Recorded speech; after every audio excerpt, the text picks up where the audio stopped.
In this video, I'm going to show you how to construct the perfect URL. Welcome to LowFruits. We analyze the search engine results for you to find the low competition keywords that you can rank for today. Before we jump into this video, I want to give you guys an opportunity to try a free trial of LowFruits. Just click the very first link in the description below this video. Let's get started. What do you mean the perfect URL? It's just the link over to your page. Just has to work.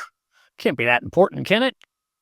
Well, actually, it can be. There's a lot of thought that goes into creating the perfect URL. Let's look at the different pieces of a URL. The first part of the URL is the protocol. This is the part that starts with https:// or maybe http://. The S is the secure version of the HTTP protocol. These days, you want HTTPS. You want the secure version. Number one, Google has stated that it is a minor ranking factor, but mainly because both humans and search engines prefer HTTPS. It lets people know that your site is secure. And in fact, if you're using Google Chrome and you try to access a website using the regular HTTP protocol, you're going to get a big ugly warning like this instead of the website you were expecting.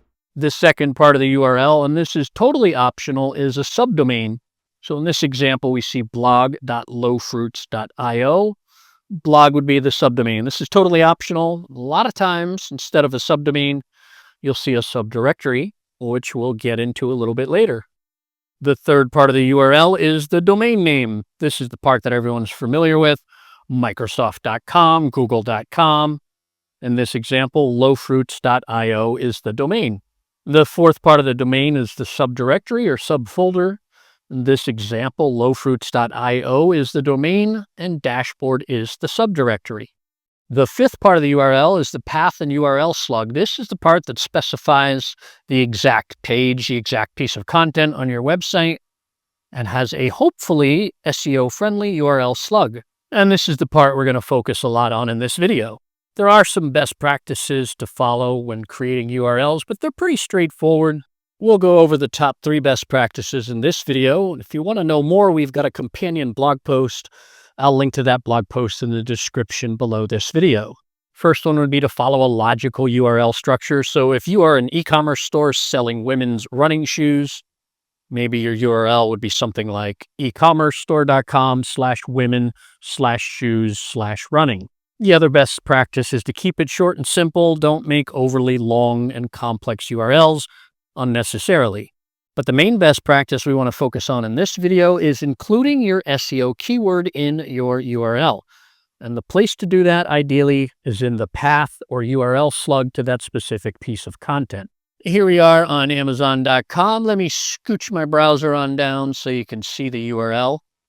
And we're looking at the ASICS Men's Gel Venture 9 running shoes. Didn't we just say something about not having overly long or complicated names? This one's going to be tough. But if we look up in the URL here, we can see right in the slug to this page, sure enough, they have ASICS Gel Venture running shoes. You guys are with me so far, right? This is pretty straightforward enough, but here's a spot where people get tripped up. A lot of small business owners and marketers, they know to target long tail keywords when they're working on the SEO of their content, but for some reason want to stick broad keywords into the URL slug, and that is a mistake. You should still target the same long tail keywords that your page is targeting. So how do you find those long tail keywords? Well, you can use a keyword research tool. And in this example, we're going to use LowFruits because of its unique ability over other keyword research tools to find weak spots in the search engine result pages. So we're over here on lowfruits.io. I'm going to click on login. But since I am already logged in, it's going to bring me directly to my dashboard. If you don't have a LowFruits account, you can sign up for one. We give you a free 14-day trial. LowFruits does work on a credit system. Yes, you have to pay for credits, but we give you a 14-day trial so you can try it out before you commit to more than that. Sign up for that free account and take it for a test drive. You got 14 days to try it out. We give you some credits to work with, nothing to lose. I'm going to click on the link on the left here. It says KW Finder per keyword finder. And we are going to use an example I used in another video on this channel, flower pots.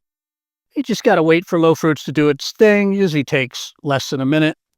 and it's telling us it found 5,094 keyword ideas. Pretty amazing. We got two options now. I can access all the keyword ideas for free, or I can analyze all the high intent keywords in one shot. It's going to use 1,500 credits. I don't need to do that yet. I'm not sold on flower pots. I'm just using this as an example. So let's just click access and see all those keywords. The next step is to pick some of these keywords and analyze them, because there are 5,094 keywords and I chose just to show them. None of them have been analyzed yet. We could have picked that other option and analyzed all of them in one shot. For the purposes of this demo video, I don't want to do that. So it's showing me 50 keywords per page. I'm going to knock that down to 25. And then I'm going to select all of them with the bulk selection, just the current page, not all of the pages. So now I have 25 keywords selected. I am going to click SERP extract, which is going to extract and analyze those keywords. Once again, you just need to give LowFruits a little bit of time to do this. It does not take long, usually less than a minute. And that's it. It's done. I didn't even speed up the video. It did it while I was talking about it. So I want you to pay attention to two columns here. The first one is SD, SERP difficulty score. This is not exactly the same thing as keyword difficulty in SEMrush, but it's very similar. It does take into account some other factors in the SERPs, but by and large, this is equivalent to keyword difficulty. It's a 1, 2, or 3 scale. 1 is the easiest, 2 and 3 are more difficult. The next column is weak spots, and this is the column that really sets LowFruits apart from tools like SEMrush and Ahrefs. When you have keyword difficulty from those other tools, all you can tell is how difficult the keyword is to rank for, but you don't know who's in the top 10.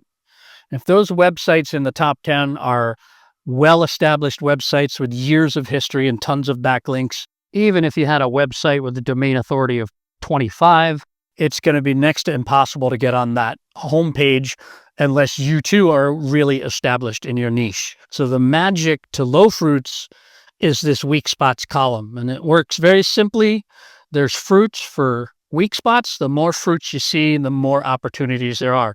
We're only showing you weak spots in the top 10, that first page of results on Google. So with this first key phrase here, how to measure flower pots, it's telling us that position 1 only has a domain authority of 15. It even tells you exactly what website that is, garden-spots.com.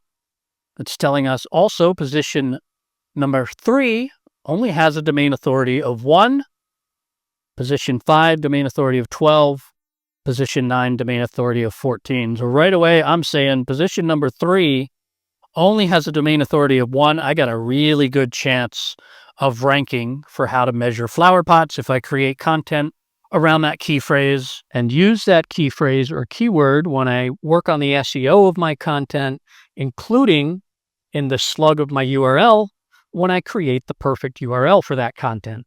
So that's how to construct the perfect URL. If you like this video, go ahead and give it a like. And if you want to start using LowFruits to find hidden opportunities in the search results, go ahead and click on the very first link in the description below this video to get started right now.